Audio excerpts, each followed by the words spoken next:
Letting go of emotional burdens. A path to peaceful aging. There are mornings when you wake up in a quiet house, everything seems to be in place, yet something inside you still feels heavy. It's not your back or your knees that ache. It's something deeper, something within that hasn't found rest.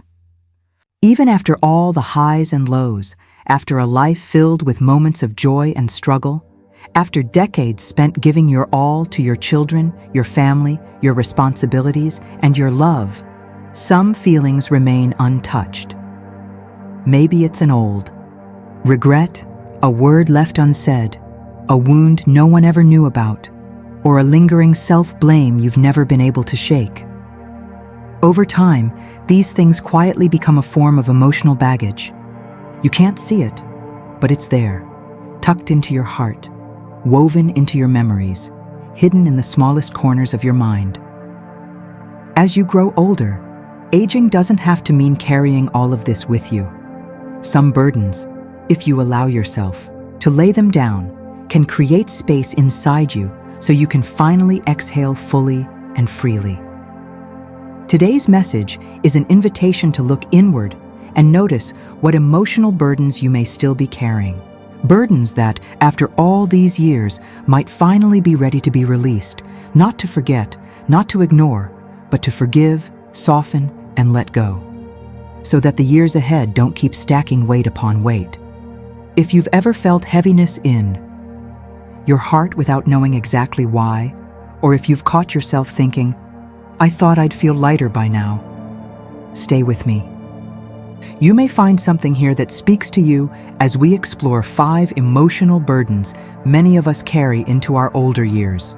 Not to change everything in one day, but simply to begin living more lightly from the inside out. Guilt over the past, et. 78. Ruth lives a quiet life, surrounded by her 3 children, 7 grandchildren, and a home with a garden she lovingly tends every morning. To the outside world, Ruth's life might seem perfect, filled with family, love, and the comforts of age. People say she is lucky, blessed with a complete family and children who care for her. Yet, in a rare and private moment, Ruth shared something that had been quietly weighing on her heart for years. She spoke softly, almost as if the words were slipping out unintentionally. "I still don't think I was as good a mother as I could have been." The moment she spoke those words, it became clear that despite the smiles and warmth of her family, there remained a part of Ruth that hadn't found peace. A part of her still carried the weight of guilt, a guilt tied to an event long ago, one she couldn't seem to release. It was the guilt of a time when her youngest son, a teenager, dropped out of school. He was angry, rebellious, and Ruth, frustrated and overwhelmed, said things she now deeply regretted. As time passed, her son forgave her, understanding that she was only human, and he held no blame against her. But for Ruth, those memories persisted, like a bruise that never fully healed. They were memories that, despite the years, still had the power to ache when touched. This is what guilt does. It doesn't always scream at you, demanding attention, but it is present, quietly hanging in the background. It doesn't push you to act, but it keeps you from moving forward. It slows you down, not because it's a threat to your life, but because it creates an internal unrest that won't be ignored. Guilt is a quiet companion, often invisible to others, but always there, reminding you of the past, the things you wish you'd done differently, or the things you never did at all.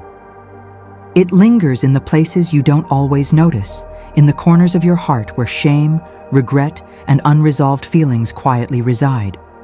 For many older adults, guilt isn't loud or demanding, but it is persistent, especially when you look back at your life and wonder if you made all the right choices. For Ruth, that guilt came from the choices she made during her son's teenage years. Choices made in frustration, during a time when she felt overwhelmed and unsure of how to help. In hindsight, she could see her own mistakes, but what she couldn't see at the time was that she was doing her best with the tools she had. There was no perfect way to parent, no magic formula, and no one else to see the pressures she was facing. Yet, that guilt still held her in its grip, quietly urging her to think about all the things she had done wrong. Guilt isn't just about what you did, it's also about what you didn't do. It's about the apologies left unsaid, the opportunities missed, and the decisions that were made with the best of intentions, but over time seemed wrong. Perhaps you did everything you thought was right at the time, but as you age, the distance between your intentions and your actions becomes clearer. The what-ifs pile up, and sometimes you find yourself asking whether there was another way, a better way you could have chosen. But here's the truth: guilt doesn't serve you. It holds you back from fully embracing the person you are now. There is no benefit in continuing to carry the burden of the past, especially when the person you were back then did the best she could. Forgiving yourself isn't about pretending you never made mistakes or that those mistakes didn't matter. It's about recognizing that you were simply human. You didn't have all the answers, and you were navigating through life with the knowledge and resources you had at the time. When Ruth shared her feelings, she wasn't just confessing to me. She was admitting something she had carried alone for far too long. She had spent decades believing that she had failed as a mother, that she had somehow let her son down. But over time, Ruth learned that she didn't have to be perfect. She only needed to be real. She didn't have to carry the burden of guilt any longer. She could choose to let it go, not because she was dismissing her past, but because she had learned to see it for what it was, a chapter in her life that had already been written. There was no need to keep rewriting it over and over in her mind.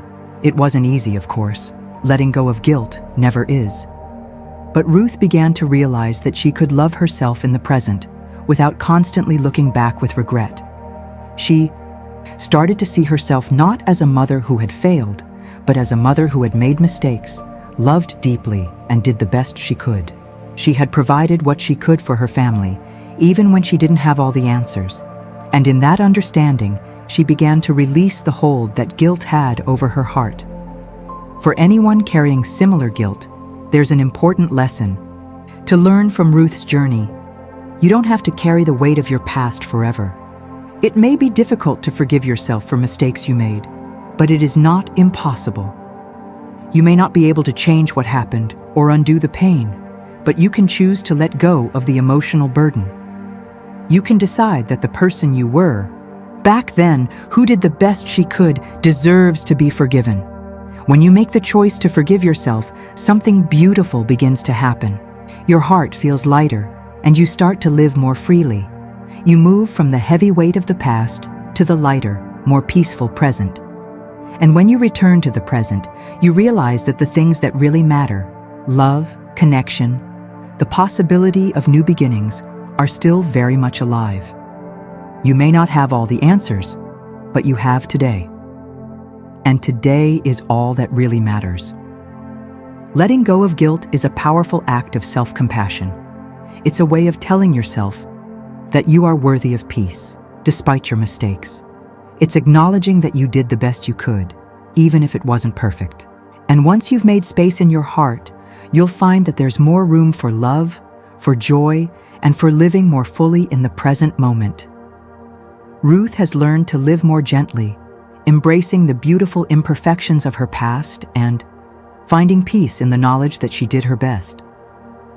If there's something in your own heart that you haven't yet forgiven yourself for, I urge you to take that first step toward healing.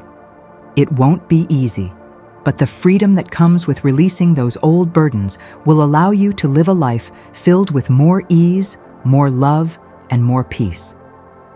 You don't have to carry the weight of your past any longer. Let it go. Forgive yourself, and embrace the beautiful person you are today. 2. Self-blame for physical changes. 72. Diane's life used to be one of routine energy and vibrant independence. She would wake up early, the quiet of the morning still fresh in the air, and take a walk through her neighborhood. The familiar, Sights and sounds of the day ahead were like a comforting rhythm she could always count on. She would tend to her plants, feeling connected to the earth, as if she herself was rooted in the present, nourished by the simple, life-sustaining acts of care. Cooking was something she loved too, spending hours in the kitchen, turning raw ingredients into nourishing meals for herself and her loved ones. Cleaning her home was a labor of love, her space always neat and welcoming, reflecting the inner peace she used to feel. But as time passed, Diane began to notice subtle changes. They were small, almost imperceptible at first, little things that she could brush off as just signs of aging. She would forget the name of an old neighbor she had known for years, or where she had left her keys, something that never used to happen. Sometimes, while she was cooking, she would stop for a moment, lost in thought, trying to recall what she was doing next. The mental fog, though fleeting, seemed foreign to her. Her body, too, had begun to slow down. Her back ached more than it ever had before, especially after bending for too long. Climbing stairs, once effortless, became an exhausting task. One day, as she jokingly shared this new reality with her daughter, Diane laughed and said, "I guess I'm becoming a burden." Her daughter, trying to lighten the mood, laughed along. But for Diane, there was something deeper behind her words. It wasn't just a joke. She had been feeling it for a while. The slow, creeping sense that she was no longer the person she used to be. Her body, once a source of strength and capability, was betraying her. There was this quiet, gnawing feeling of inadequacy, a sense of disappointment that had become too familiar to ignore. Like many older adults, Diane carried a quiet self-blame. She didn't complain about the physical changes. She didn't demand sympathy from others. She kept most of her feelings to herself. But inside, she wrestled with the belief that her body was failing her, that she was somehow less than she had been, and, most painfully, that she was becoming a burden to those around her. The things that were once second nature, like remembering a neighbor's name or getting through a day of cleaning, were no longer effortless. Diane, like so many others, found it difficult to reconcile the person she was now with the person she used to be. The feeling of losing control over her own body, her own mind, can be devastating. It brings with it a sense of helplessness, of not being able to keep up with the world around you. There is a deep sorrow in this, a sense of loss, not just for what is happening to your body, but for the identity you once had. The body you have trusted and relied on for so long now feels like a stranger. In moments of quiet reflection, Diane wondered if she had somehow failed herself, or if she had missed the chance to do more, to be more. But if you take a closer look at Diane, you see something much more profound than simply the physical changes she's facing. What many people fail to recognize is that the aging process, while it does bring challenges, also brings wisdom. Diane's body may not be as strong as it once was, but it has carried her through a lifetime. Those wrinkles that have started to form around her eyes are not just marks of time. They are reminders of all the laughter, the smiles, the moments of joy she has shared with those she loves.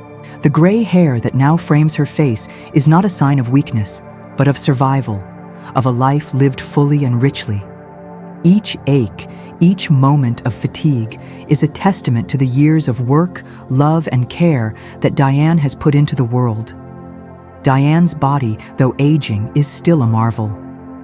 It has carried her through decades of life, through triumphs and struggles, through moments of joy and sorrow. And even as her body slows down, it continues to hold precious memories, memories of long walks in the park, of playing with her grandchildren, of hugging her children after long days apart.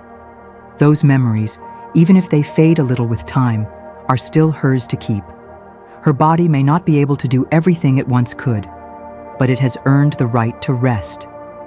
When Diane feels the sting of self-blame, it's because she is holding herself to an impossible standard, the standard of someone who is always active, always capable, never in need of help. But that's not the reality of aging. Aging is about change, about adaptation, and most importantly, about acceptance. Diane doesn't need to be ashamed for slowing down. She doesn't need to apologize for being less quick, less strong, or less capable than she once was. What she needs is a shift in perspective, one that turns from expectation to appreciation, from disappointment to gratitude. Gratitude for the body that has carried her through so much. Gratitude for the hands that have cooked, cleaned, and cared for her family. Gratitude for the legs that have walked miles, even if those walks are now slower and more deliberate. Gratitude for the mind that, despite its occasional lapses, still holds on to the most precious moments of her life. Gratitude for the body that has endured, even when it was tired, even when it was in pain. When you shift your gaze from expectation to appreciation, you start to see the beauty in what is still there, in what is still possible. Diane may not be able to do everything she once could, but she can still move. She can still walk, even if it's at a slower pace. She can still enjoy the simple pleasures of life, listening to the birds sing outside her window, feeling the warmth of the sun on her skin, or spending time with her loved ones. These are the things that matter most, the things that bring joy and fulfillment, even as the body changes. We often hold ourselves to impossible standards, especially in a culture that values youth, speed, and productivity above all else. But aging doesn't mean becoming less valuable. It doesn't mean losing worth. Aging means becoming more. It means learning to embrace the changes, to appreciate the body for what it has done, and to understand that slowing down is not a failure. It's a natural part of life. It's a signal that your body, after years of service, deserves rest and care. For Diane, letting go of the self-blame and shifting her perspective has been a journey of self-compassion. She has learned that her body is not a burden. It is a testament to a life well lived. It may not function the way it once did, but it still carries her forward, and for that, she is grateful. Diane's story is not one of loss, but of transformation. As she lets go of the guilt and shame, she is learning to love herself for who she is now, not for who she used to be, and for anyone who feels like Diane, that they are somehow failing. Because they can no longer do the things they once could, it's important to remember that you are not defined by your physical abilities. You are defined by the life you've lived, the love you've shared, and the wisdom you carry. Your worth is not tied to what you can do, but to who you are. Your body is a reflection of all you've been through, and it deserves to be treated with the same compassion and love you would offer to someone else. So, to Diane, and to anyone else who feels like their body is betraying them, it's not. Your body has been your companion through a lifetime of experiences. It has carried you through everything, and it will continue to carry you, even if at a slower pace. Be gentle with yourself. Appreciate your body for what it has done, and allow it the rest it needs. Your value is not in what you can do, but in the love and wisdom you have to offer. And that is more than enough. 3. Feeling invisible in your family. Have you ever found yourself sitting in the middle of a lively family gathering, surrounded by the familiar sounds of laughter and the chatter of children playing? The room is filled with conversation, yet somehow you feel as though you're fading into the background. Everyone asks you a few polite questions, and you respond with a smile. But deep down, there's this nagging feeling that something has shifted. You speak when invited, nod along, but the sense that you're truly being heard, that someone is waiting for your words, has quietly slipped away. You feel like an observer in your own life, as if your presence is no longer as significant as it once was. Over time, this feeling deepens. You begin to withdraw, step back from conversations, and offer fewer opinions. Not because you don't care anymore, but because you're no longer sure where you fit in. It's as though your thoughts and feelings don't matter as much, or perhaps they feel outdated. You wonder if the things you say will seem irrelevant, out of touch with the conversation around you. You become more reserved, not because you've stopped loving your family or being interested in their lives, but because the fear of intrusion takes hold. Slowly, without even realizing it, you start withdrawing from those small circles of connection, retreating into the background, uncertain of your place. And then one day, you stop and ask yourself, am I becoming invisible in my own home? It's a thought that can haunt you, especially as you age. There's an odd emptiness that settles in when you begin to feel like your presence no longer makes an impact, that you're no longer the central figure in the conversations, the one everyone turns to for advice or laughter. Instead, it feels as though you're standing on the sidelines of your own life, watching as others take center stage. For those who have been the heart of the family, the one who once filled the room with energy and guidance, this gradual shift can be both disorienting and painful. The truth is, this feeling is more common than you might think. As we grow older, we sometimes experience a gradual erosion of our role within our family dynamics. The world changes, the people around us change, and in the process, we often find ourselves being pushed aside, not intentionally, but because life moves on. Younger generations take over the conversations, the decisions, and the leadership. It's not that they don't love us or value us, but they are in a different phase of life, and their focus is often on their own families, their careers, and their ambitions. We watch them chase their dreams while we are left wondering where our dreams have gone. It's a feeling that is particularly hard to shake because it doesn't come from a lack of love or respect from those around us. On the contrary, we are still cherished, still part of the family, but somehow the rhythm of life shifts, and it feels as though we no longer have the same place in it. We wonder if we've outlived our usefulness, if our words are no longer as relevant, if our presence no longer makes a difference. Diane, at 72, has started to feel this shift. She loves her children, and her grandchildren bring her immense joy, but there are moments when she feels a deep sense of loneliness, even in the midst of a crowded room.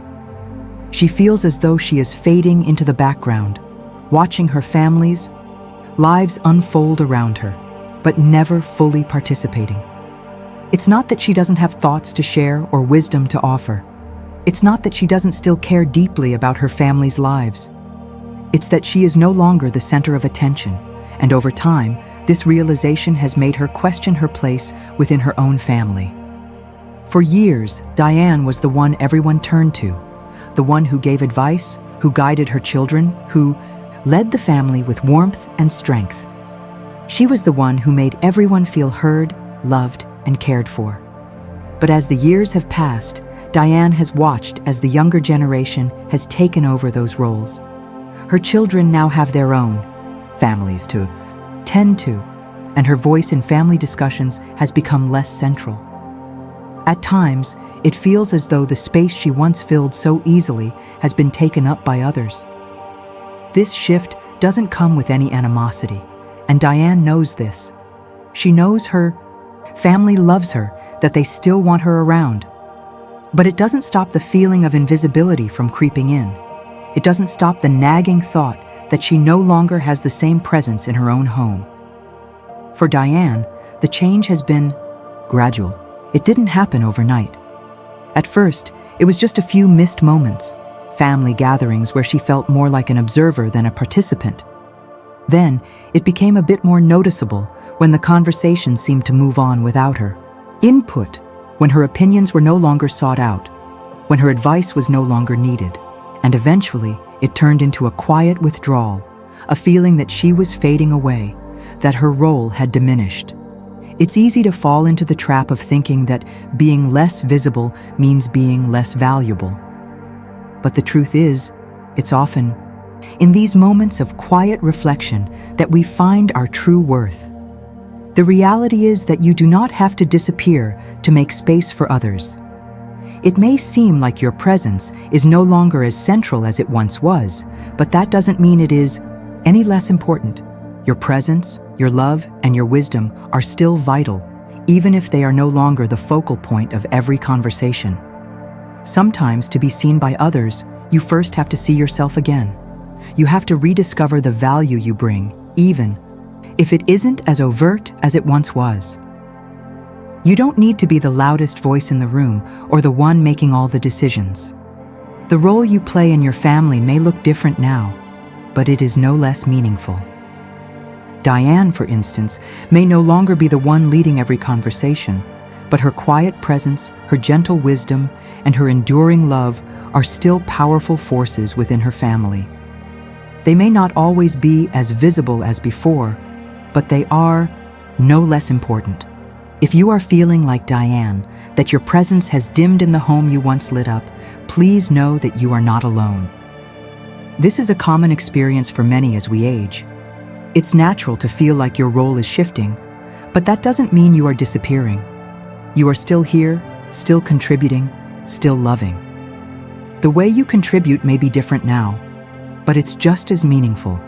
Your wisdom, your kindness, your love, and your quiet presence are invaluable, even if they are not always the focal point. The key is to return to yourself. Slowly, gently, rediscover the person you are now. You don't need to rush the process or force it. Simply allow yourself to recognize your worth, even if it isn't as obvious as it once was. Your family still needs you, even if it feels different. Your voice still matters, even if it is no longer the loudest in the room. You are not invisible, but rather in a new phase of your life, one that holds different kinds of significance. In the end, Diane's story, like many others, is not about fading away. It's about adjusting to a new way of being, one where you don't have to shout to be heard, but where your quiet strength, your love, and your wisdom continue to shape and influence the lives around you. The key is to remember that your value is not based on how loudly you are seen, but on the depth of the love you continue to give and the wisdom you continue to share, no matter how much space you take up. You are still a vital part of the family, and that will never change. Unspoken anger. There are moments in life when something, seemingly so insignificant, can bring back a flood of memories. Memories you thought you had long since buried. It could be an old song, a particular scent in the air, or an old photograph lying forgotten at the back of a drawer. For Diane, it might be a word spoken in passing, a familiar gesture from years ago, or a piece of the past she thought had been left behind. These small things, seemingly innocent, can stir something deep within her, like a sharp pain that rises suddenly and catches her breath. In that instant, she is transported back to another time, a place in her life when anger, hurt, and unresolved conflict were more than just fleeting emotions. They were burdens she carried every day. She thought that time had softened the edges of these feelings, that life had moved on, and those old wounds had healed, or at least faded into the background. But the truth is, some wounds don't fade. They just lie dormant, quietly tucked away, hidden behind the busyness of life. For years, Diane had carried the weight of these emotions in silence. She had endured things, situations in her past that were painful, moments where she felt wronged or betrayed. She never spoke of these things, not because she didn't feel them, but because she didn't want to burden others with her pain. She thought that if she didn't mention it, if she buried it deep enough, it would eventually lose its power. But as time went on, she realized that silence doesn't always bring peace. Sometimes it only keeps the pain locked away, where it silently festers. There were stories she had never shared, conflicts that had never been resolved, injustices that had gone unacknowledged. In the quiet moments when she found herself alone with her thoughts, she would revisit these memories. The anger would creep back in, quietly at first, like a whisper that became louder with each passing year. But it wasn't the kind of anger that bursts out in fury. It was more subtle, more insidious. It was the kind of anger that lives inside. You, like a shadow, always present, but never fully acknowledged.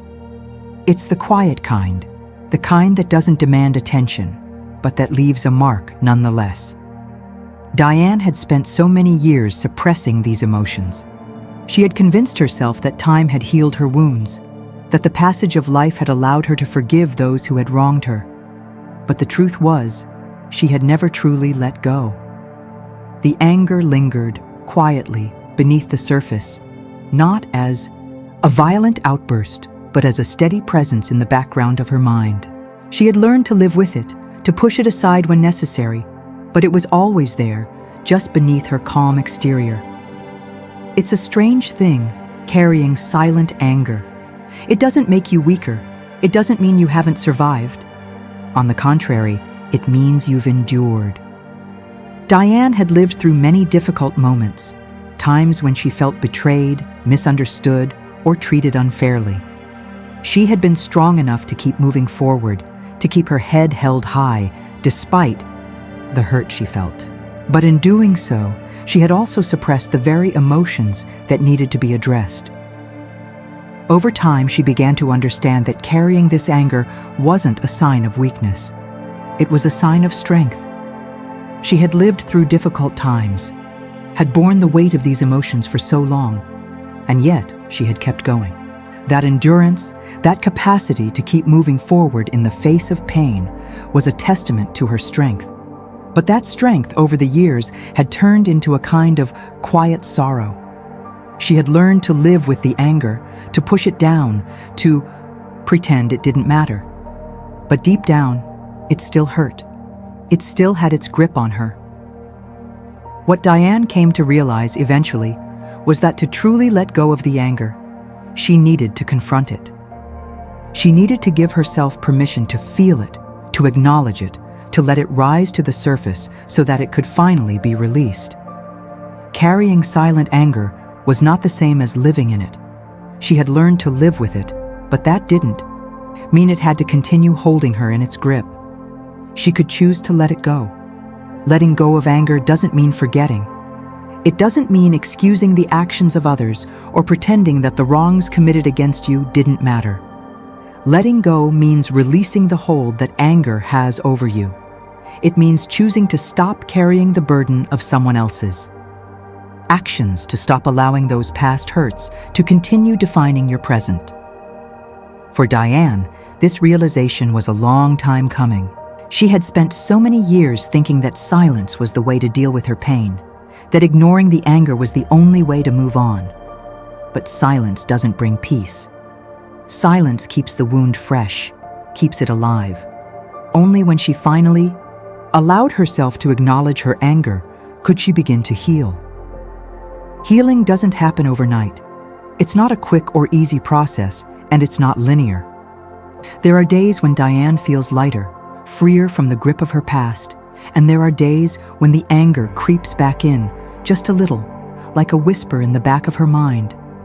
But she is learning to let it go, bit by bit. She is learning that she doesn't have to carry the weight of it anymore. She doesn't have to let it define her. The process of letting go is not about forgetting. It's not about pretending that the past never happened. It's about finding peace in spite of the past, about choosing to release the grip that anger has on your heart. Diane is learning that to truly live in the present, she must let go of the emotional baggage she has carried for so long. The anger no longer serves her. It no longer protects her. It only holds her back. What Diane now understands is that anger, when carried silently, doesn't make her weak. It makes her strong. She has survived, she has endured, and now she has the strength to let go. And in that act of letting go, she finds freedom. She finds peace. She finds a space where her heart can heal and where the weight of the past no longer pulls her down. For anyone who has carried silent anger, who has lived with unresolved pain and hurt, know this: you don't have to continue living with it. You don't have to carry it forever. The first step is acknowledging it, feeling it, and then choosing to release it. Letting go isn't about excusing what happened. It's about freeing yourself from the burden of it. It's about finding peace within yourself and allowing yourself the space to heal. The journey is long, and it's not always easy. But with each step you take toward letting go, you reclaim a part of yourself. You reclaim your peace. You reclaim your power. And eventually, you'll find that the anger that once held you captive no longer has any hold over you. And that, in itself, is the greatest strength of all. Vague fear of the future. There are some things we convince ourselves we have forgotten, things we think we've put to rest, old wounds, broken relationships, forgotten words that were never spoken, and unresolved conflicts that seem to have faded into the background. The years pass, life moves forward, and it often feels like everything that once hurt has been healed, or at least buried deeply enough to not bother us anymore. But every now and then, something small, a familiar song, a momentary glance, an old photograph, can stir up something within us, something sharp and painful that we thought had been left behind. These little triggers, these seemingly insignificant events, can bring to the surface emotions we thought were long buried, forcing us to confront the things we never really let go of. For Diane, this happens at the most unexpected moments. It's not the big things, not the dramatic events of the past, but the small, quiet reminders that pierce her heart. Maybe it's the smell of a flower, one she used to plant with her late husband in their garden. Or perhaps it's a look from her daughter, one that stirs memories of old arguments, unresolved tensions from years ago. These memories come rushing back in a wave, not with the force of a storm, but with the quiet persistence of a tide that steadily wears away at the shore. It's not the anger that hits her first. It's the realization that some things still hurt, some things were never truly healed. Diane has lived with so many layers of unspoken anger. Anger she never let herself fully feel, because expressing it would have meant confronting things she didn't want to face. She had always been the strong one, the one who kept moving forward even when things didn't go as planned. She had learned to suppress her emotions, to bury her pain deep down so that she could carry on. But as the years have gone by, Diane has begun to realize that living with this unspoken anger has cost her something far more precious than the short-term peace she thought it provided. It's cost her peace of mind, her ability to fully enjoy the present, and perhaps most poignantly, it has cost her the chance to truly heal. Diane's anger, like that of so many others, doesn't come from a place of weakness. It comes from a place of endurance. For years, she has carried it silently because she believed that to express it would have meant exposing herself in ways she wasn't ready to. But the truth is, carrying silent anger does not make you stronger. It simply makes you more vulnerable because it holds on to you in ways that you can't always see or control. It stays in your heart, in your mind, and even in your body. It shapes the way you view the world, the way you interact with others, and the way you experience your own life. What Diane has come to understand, however, is that enduring this silent anger, holding on to it for all these years, has taken an incredible amount of strength. But that strength is not the kind she needs to carry with her forever. She has survived, yes, but now it's time for her to let go of the anger that has defined so much of her life. She has been strong enough to endure, but now she needs to find the strength to release it. Letting go does not mean forgetting what happened, nor does it mean excusing the things that hurt her. It simply means acknowledging the pain, facing it, and choosing to move beyond it.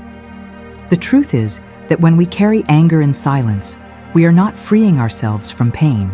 We are simply trapping ourselves in it. Diane's story is one of quiet, suffering.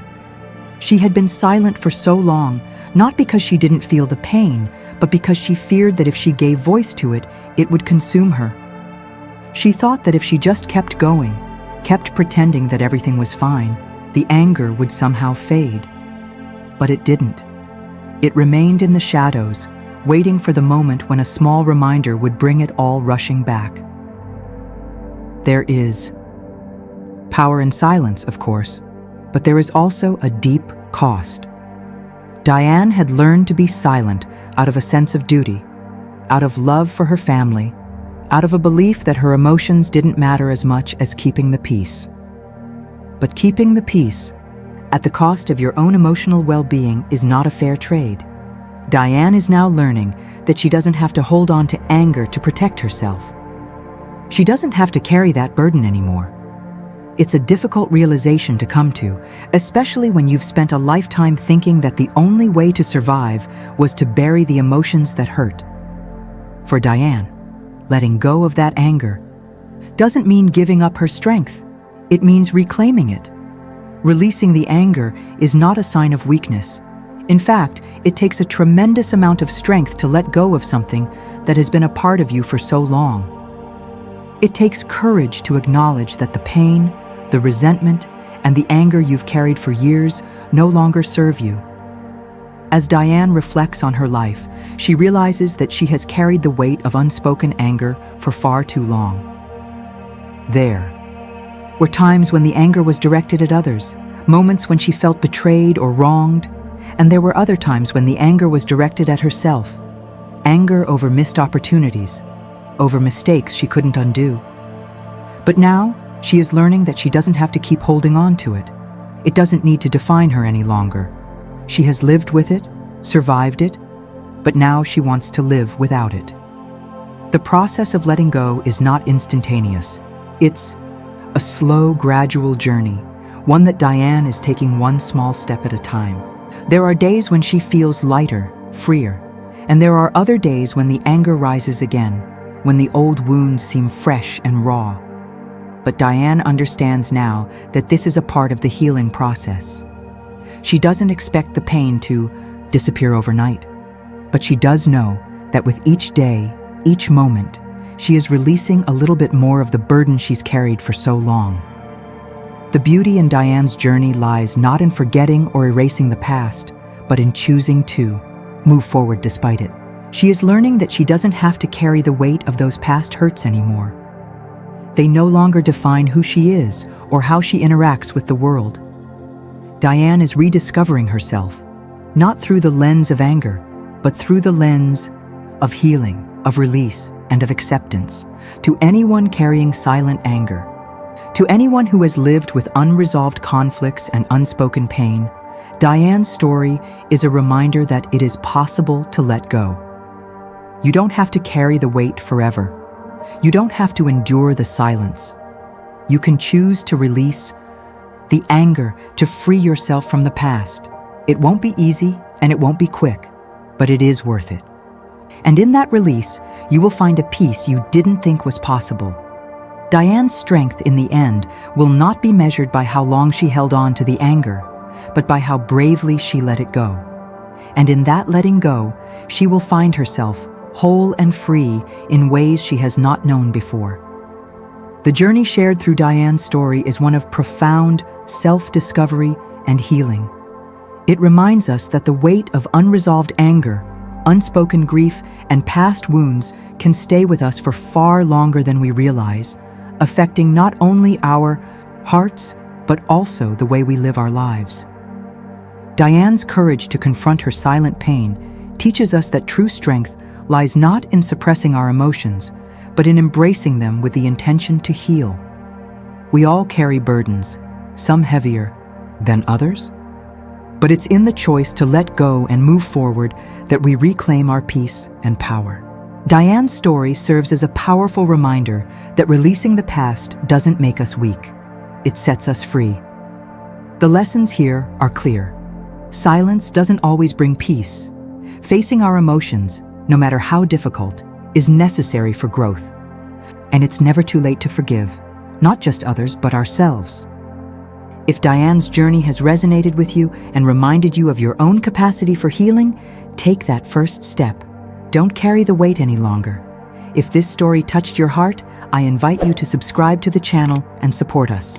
Your encouragement will fuel us to create more meaningful content so we can continue to inspire and share stories of hope, healing, and strength. Thank you for being part of this journey.